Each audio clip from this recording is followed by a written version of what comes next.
Halo semuanya, pada video kali ini saya akan membahas tentang materi pusat pertanggungjawaban pada pusat laba. Submateri yang akan dibahas itu nanti akan dijadikan 5 pembahasan. Yang pertama tentang pengertian pusat laba, yang kedua pusat laba dalam sistem pengendalian manajemen, yang ketiga unit usaha sebagai pusat laba, yang keempat permasalahan dalam pengukuran kinerja pusat laba, dan yang terakhir yang kelima mengukur profitabilitas pusat laba. Pengertian pusat laba merupakan pusat pertanggungjawaban yang memiliki kewenangan untuk mengendalikan biaya-biaya dan menghasilkan pendapatan, tetapi tidak memiliki kewenangan untuk mengambil keputusan tentang investasi. Di mana sebelumnya pusat pertanggungjawaban pendapatan itu hanya mengendalikan pendapatan, pusat biaya itu hanya mengendalikan biaya, dan yang pusat laba ini mengendalikan biaya dan pendapatan yang nantinya akan dihasilkan di unit usaha. Nah, pusat pertanggungjawaban perlu diingat kembali, ini digunakan oleh manajemen ketika memiliki sebuah unit usaha atau unit bisnis. Nah, ketika perusahaan itu berbentuk tunggal, satu saja, tidak memiliki unit-unit usaha, maka pusat laba ini tidak bisa diterapkan. Pusat laba dalam sistem pengendalian manajemen, jadi diartikan pusat laba merupakan pusat pertanggungjawaban di mana kinerja finansialnya diukur dalam ruang lingkup laba, yaitu selisih antara pendapatan dan pengeluaran. Nah, jadi dalam sistem pengendalian manajemen ini merupakan salah satu bentuk pertanggungjawaban yang nantinya diukur dalam lingkup laba. Dan keberadaan suatu pusat laba akan relevan ketika perencanaan dan pengendalian laba mengacu kepada pengukuran unit masukan dan keluaran dari pusat laba yang bersangkutan. Manfaat dari pusat laba ini, yang pertama, keputusan operasional dapat dilakukan lebih cepat karena tidak memerlukan pertimbangan dari kantor pusat.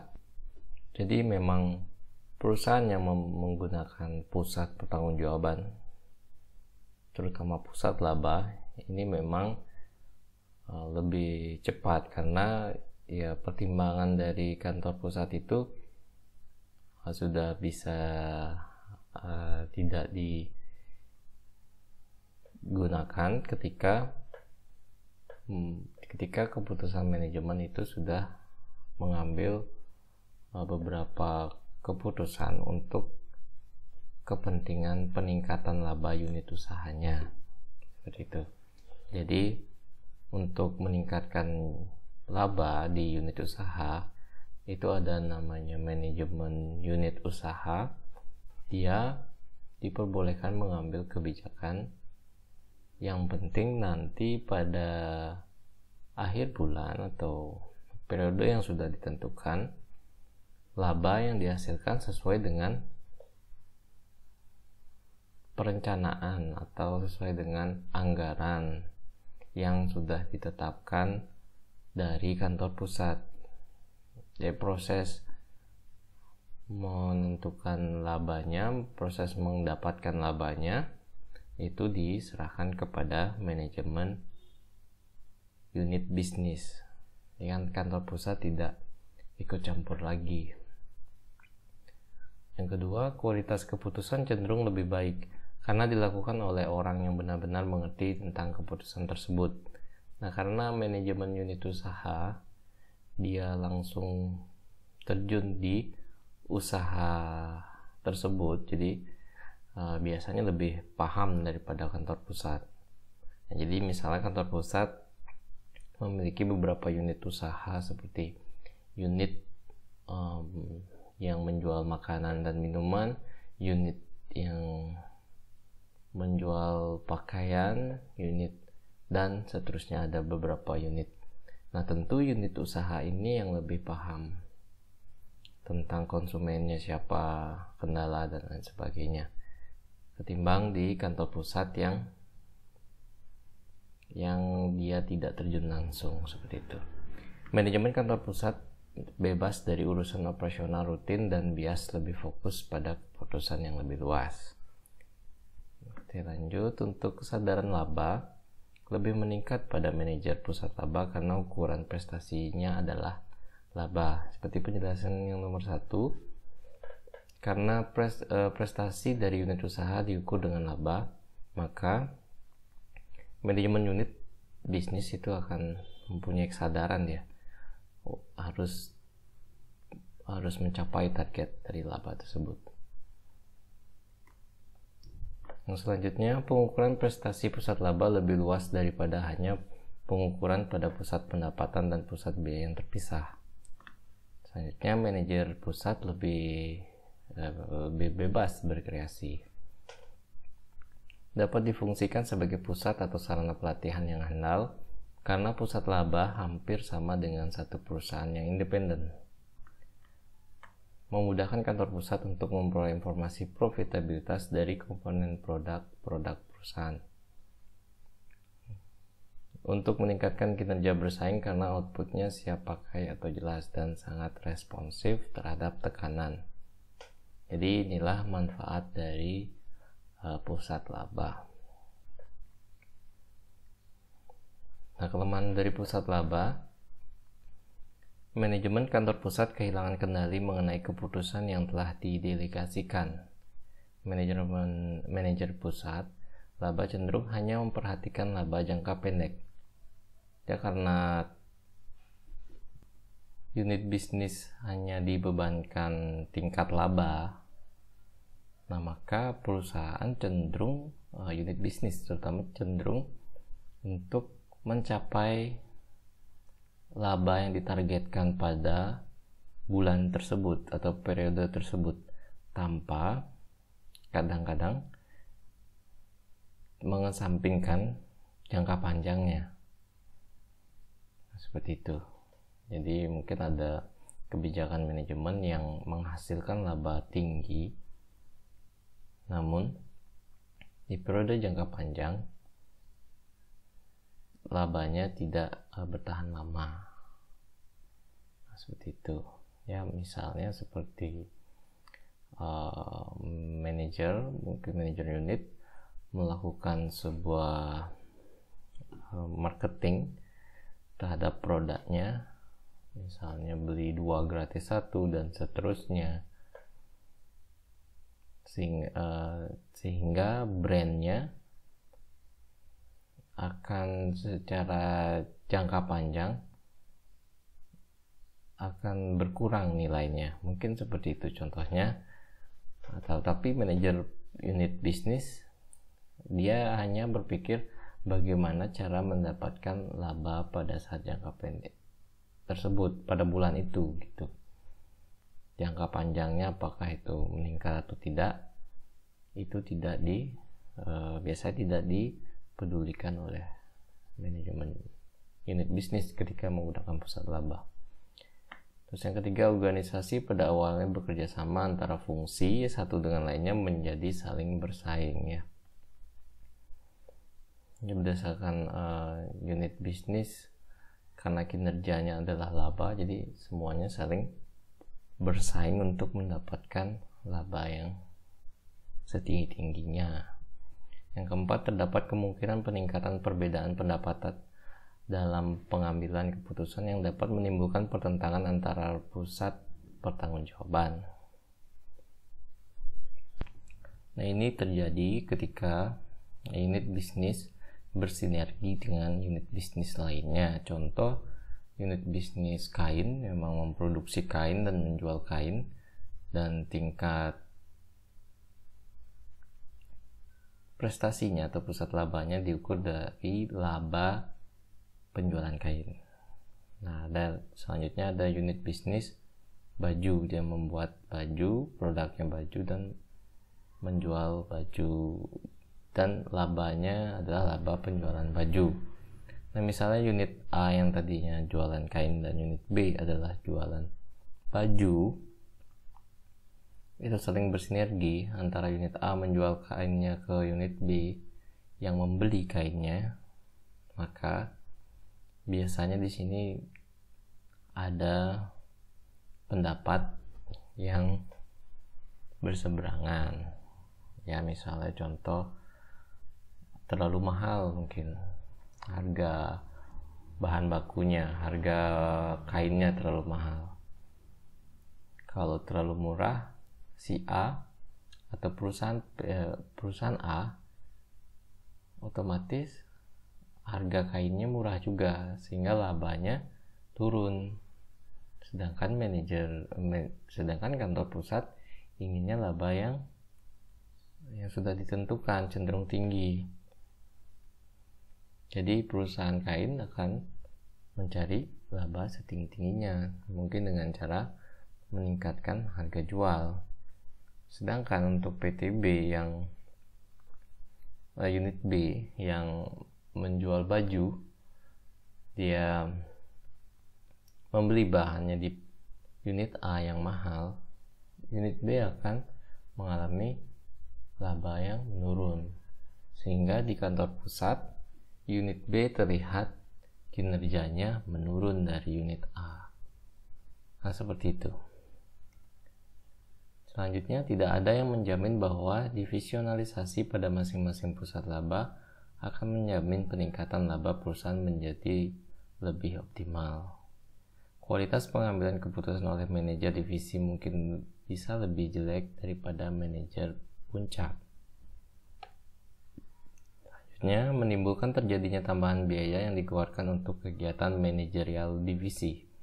Terakhir, kompetensi general manajer seringkali menjadi tidak diperlukan. Nah, itulah kelemahan dari pusat laba ini. Nah, bentuk-bentuk pusat laba itu ada dua. Yang pertama, unit bisnis. Manajernya bertanggung jawab dan mempunyai kebijakan serta kendali terhadap pengembangan produk, proses produksi dan pemasaran serta perolehan produk, sehingga ia dapat mempengaruhi pendapatan dan biaya yang berakibat terhadap laba bersihnya. Nah, ini unit bisnis yang tadi saya jelaskan, itu adalah pemimpin tertinggi di sebuah unit. Nah, ada juga unit fungsional, jadi terorganisasi dalam bentuk fungsional, misalnya pemasaran, manufaktur, dan jasa. Misalnya memang menangani permasalahan atau kegiatan pemasaran, itu nanti ada bentuk pertanggungjawaban pusat labanya. Jadi setiap unit bisnis, pemasarannya nanti ada yang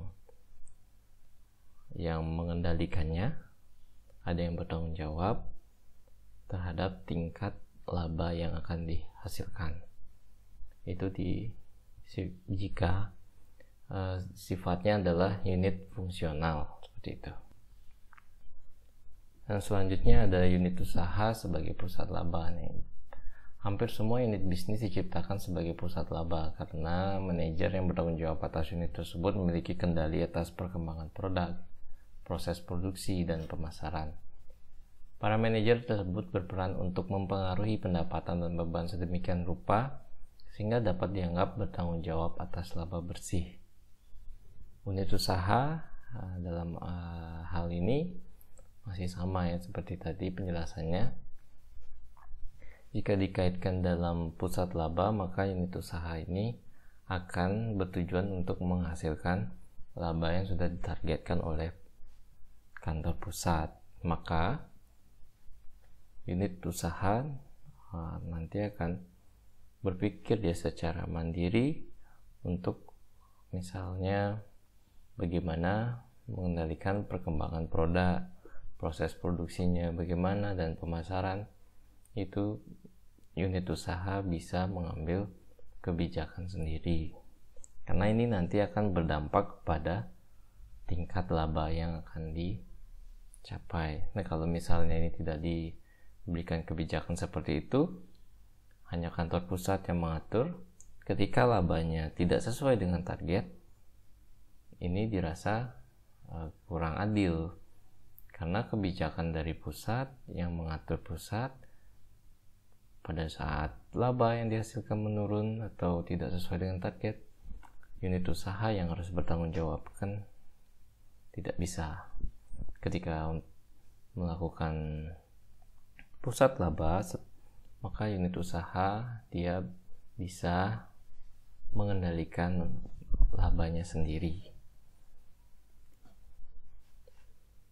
Oke, untuk batasan atas wewenang manajer unit bisnis, namun yang tadi dijelaskan bahwa unit bisnis memiliki kendali atas labanya tersebut, namun ini dibatasi ya, tidak 100% bebas. Kenapa seperti itu? Alasannya adalah agar unit-unit bisnis dan kantor pusat itu mampu bersinergi sehingga secara jangka panjang akan menguntungkan semua unit bisnisnya, seperti itu. Misalnya seperti tadi, ada unit bisnis kain itu membantu unit bisnis baju untuk bahan bakunya, dan si unit kain terbantu atas penjualan kainnya ke unit produksi baju, seperti itu. Nah, batasan itu ada 3. Batasan dari unit bisnis lain. Di unit bisnis lain itu memiliki batasan. Seperti contoh tadi, antara unit kain dengan unit baju, mereka memiliki batasan masing-masing yang harus diikuti. Jadi tidak bisa unit kain itu harus diikuti semua kebijakannya tanpa mengikuti unit bisnis baju, seperti itu. Jadi keduanya harus saling mengikuti batasan-batasan yang diberikan unit bisnis lainnya. Yang kedua, batasan dari manajemen korporat atau kantor pusat. Pengendalian korporat terhadap beberapa keputusan seperti keputusan finansial. Nah, pusat laba itu merupakan pengendalian dari korporat. Jadi misalnya unit usaha kain harus menghasilkan laba 10 juta setiap bulannya gitu. Itu merupakan batasan dari manajemen korporat. Terus batasan atas wewenang unit bisnis. Nah, jadi setiap unit bisnis itu nanti akan dikasih batasan. Nah, tujuannya seperti yang tadi dikatakan, itu adalah untuk menjaga sinergi antar setiap unit bisnis, seperti itu. Pusat laba lainnya itu ada pemasaran, manufaktur, unit pendukung, dan pelayanan, dan yang terakhir organisasi lainnya. Pusat laba juga diukur di bagian-bagian fungsional seperti ini. Di bagian pemasaran, jadi tidak melihat unit bisnisnya, tapi melihat fungsinya. Untuk bagian pemasaran, bagian manufaktur, bagian unit pendukung, dan organisasi lainnya. Itu diterapkan juga, bisa juga diterapkan pusat laba yang disebut dengan pusat laba lainnya gitu. Di atas pusat laba unit bisnis itu ada pusat laba lainnya. Maksudnya di samping itu ada pusat laba lainnya. Di dalam pusat laba unit bisnis ada juga pusat laba lainnya. Jadi permasalahan dalam pengukuran kinerja pusat laba. Pengukuran kinerja pusat laba dalam hal ini adalah bagaimana manajemen pusat untuk mengukur kinerja dari setiap unit bisnis. Contoh, masalah alokasi pendapatan bersama. Nah, kalau misalnya ada unit bisnis yang mengalokasikan pendapatannya secara bersama, misalnya tadi unit A dan unit B, ditentukan labanya adalah misalnya 50 juta per bulan gitu. Antara A ditambah B itu harus 50 juta. Nah, nanti pada saat pendapatan bersama itu mengukurnya antara A dan B itu cenderung lebih sulit. Nah, lalu untuk masalah yang kedua, masalah alokasi biaya bersama. Nah, biaya bersama misalnya di suatu unit usaha, unit bisnis, kantor pusatnya misalnya memiliki mesin fotokopi yang bisa digunakan oleh semua unit bisnis. Nah, misalnya contoh ada 5 unit bisnis, kelimanya menggunakan mesin fotokopi itu untuk kegiatannya. Nah, laba yang dihasilkan antara unit A sampai unit yang kelima itu memiliki unit yang berbeda. Jadi antara A, B, C, D, dan E itu memiliki laba yang berbeda. Tapi biaya yang digunakan atau biaya yang dikeluarkan seharusnya untuk misalnya unit C itu seharusnya lebih banyak karena dia sering menggunakan alat fotokopi tersebut. Katakanlah unit C ini adalah usaha percetakan gitu. Ternyata dia menggunakan mesin fotokopi itu lebih banyak. Namun biayanya akan dibebankan kepada semua unit usaha karena yang mempunyai mesin fotokopi itu adalah kantor pusat seperti itu. Jadi kantor pusat akan mengalami kendala ketika mengalokasikan biaya mana, siapa unit usaha yang mana yang membayar lebih banyak, dan seterusnya apakah disamaratakan atau nanti akan dialokasikan secara berbeda. Nah, ini biasanya menemui permasalahan di sini. Beberapa jenis biaya bersama yang perlu dialokasikan antara lain, ini biaya per head pabrik tetap. Biaya per head pabrik itu adalah biaya seperti tadi, biaya lampu, bisa juga dikatakan biaya per head. Ini misalnya satu kantor, unit bisnisnya berbeda, tapi mungkin dalam kantor yang besar, ya, dan lampunya itu ditanggung oleh kantor pusat. Jadi bagaimana cara kita menghitung bahwa lampu yang sering digunakan itu di unit A gitu misalnya, padahal unit A dan unit B itu satu lantai gitu misalnya. Jadi agak sulit mengalokasikan. Biaya departemen jasa, joint cost, dan biaya kantor pusat. Nah, keempat ini adalah biaya-biaya bersama. Dan ini menimbulkan permasalahan nantinya pada saat alokasi. Ya. Biasanya dapat dicegah dari kesepakatan di awal. Nah, mengukur profitabilitas pusat laba juga bisa dilihat dari dua ukuran. Yang pertama dari ukuran kinerja manajemen, yang kedua kinerja ekonomis.